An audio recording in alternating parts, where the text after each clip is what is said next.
Oklahoma man executed for the 2006 gruesome murder of 10-year-old Jamie Rose Bolin.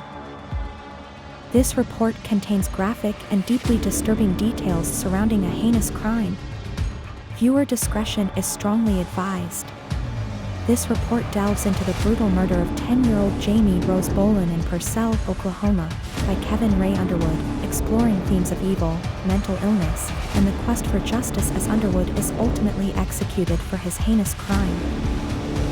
On April 12, 2006, the small town of Purcell, Oklahoma, was shattered by the horrifying murder of 10-year-old Jamie Rose Bolin. Jamie, described as a lively, sweet girl, lived with her father in the same apartment complex as Kevin Ray Underwood, a seemingly unremarkable former grocery store worker. Underwood, however, harbored sinister and unfathomable intentions.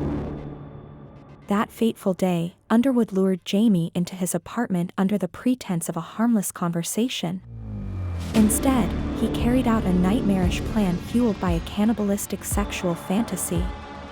Authorities reported that Underwood struck Jamie with a cutting board, suffocating her, and ultimately subjecting her to a horrific assault. Underwood's atrocities came to light after police set up a checkpoint during their search for the missing girl. Detectives grew suspicious of Underwood's behavior and obtained a warrant to search his residence.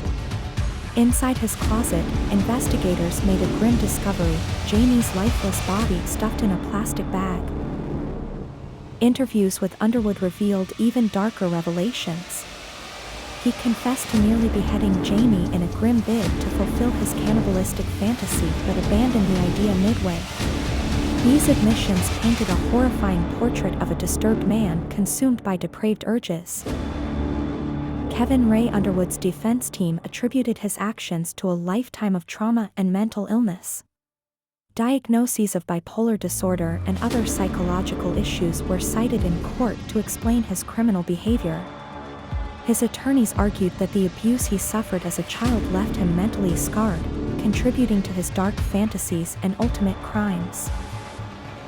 However, prosecutors strongly disagreed, emphasizing that trauma does not excuse murder. Many individuals endure unspeakable abuse and mental health struggles, yet they do not descend into violence, they affirmed. For the prosecution, this was a case of premeditated evil. Underwood had planned the attack and knowingly carried out the monstrous act. During a clemency hearing held just days before he was scheduled to be executed, Underwood addressed Jamie's grieving family directly. "I would like to apologize to the victim's family, to my own family, and to everyone in that room today who had to hear the horrible details of what I did," he stated. His words of regret, however, failed to sway decision-makers. The clemency petition was unequivocally denied. Jamie's family, devastated yet resolute, had waited years for justice to be served. "We will never get Jamie back," her family once said, "but this is a step toward closure." On December 19, 2019, which coincided with his 45th birthday, Kevin Ray Underwood was executed by lethal injection at approximately 10:14 a.m. He was convicted of first-degree murder in 2008 and spent over a decade on death row before his sentence was carried out. While the execution marked the end of Underwood's disturbing chapter, the heartbreak of Jamie's absence endures. Her death serves as a tragic reminder of the dark corners that exist even in small-town communities and the importance of vigilance in protecting the vulnerable. For true crime enthusiasts seeking to understand the complexities of human psychology, this case raises haunting questions. Why do some individuals descend into such depravity? Can trauma explain all aspects of monstrous behavior, or are some actions simply beyond comprehension? This report delves into the brutal murder of 10-year-old Jamie Rose Bolin in Purcell, Oklahoma, by Kevin Ray Underwood, exploring themes of evil, mental illness, and the quest for justice as Underwood is ultimately executed for his heinous crime.